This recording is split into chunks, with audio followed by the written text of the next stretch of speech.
उधर मुल्क भर की तरह फूलनगर में जश्न आज़ादी 14 अगस्त मनाने के लिए तैयारियां अरूज पर हैं। जगह जगह सब्ज हिलाली परचमों के स्टॉल सज गए हैं। शहरियों ने खरीदारी के लिए स्टॉलों का रुख कर लिया। मज़ीद जानते हैं नुमाइंदा 7 न्यूज़ सैयद बाबर मुशहदी से। जी बाबर, बताइएगा।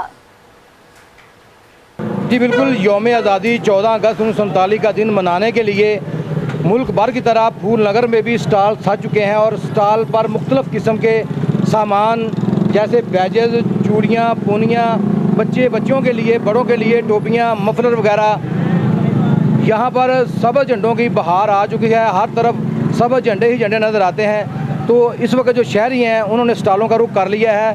तो इस वक्त कुछ शहरी मेरे साथ मौजूद हैं, वो ख़रीदारी कर रहे हैं। तो इस हवाले से हम उनसे बातचीत कर लेते हैं। जी अस्सलाम वालेकुम। सबसे पहले तो आपको पता है कि 14 अगस्त आ रही है, उसकी हम शॉपिंग करने आए थे। तो दुकान 2-3 दुकानों का हमने रुख किया है, लेकिन उसके बावजूद हमें ये नज़र आया कि जो पिछले साल रेट थे या उससे पिछले साल जो रेट थे, इस साल उससे डबल हुए हैं। रेट में बहुत ज़्यादा इजाफा हुआ है, महंगाई बहुत ज़्यादा है, जिसकी वजह से ये अब मैंने एक बाजा पकड़ा हुआ है। ये पिछले साल था 200-250 का और इस दफ़ा ये 500-600 का हुआ है। और ये झंडा जो इस छोटे से झंडे की कीमत भी बहुत ज़्यादा है। अब शहरी इस टाइम 14 अगस्त भी नहीं मना सकते, अपनी आज़ादी का दिन भी नहीं मना पा रहे कि महंगाई बहुत ज़्यादा हो गई है। अब हुकूमत से यही अपील है कि इस महंगाई को कंट्रोल किया जाए ताकि हम अपनी आज़ादी का दिन भी बड़े भरपूर तरीके से मनाएँ।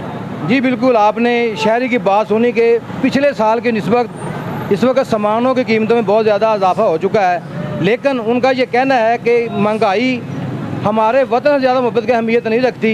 इंशाल्लाह हम सभी सामान लेके जाएंगे अपने बच्चों के लिए, भाइयों के लिए, और इस दिन को हम अच्छे तरीके से मनाएंगे, क्योंकि 14 अगस्त का दिन जो है इंतहाई अहमियत का हामिल है।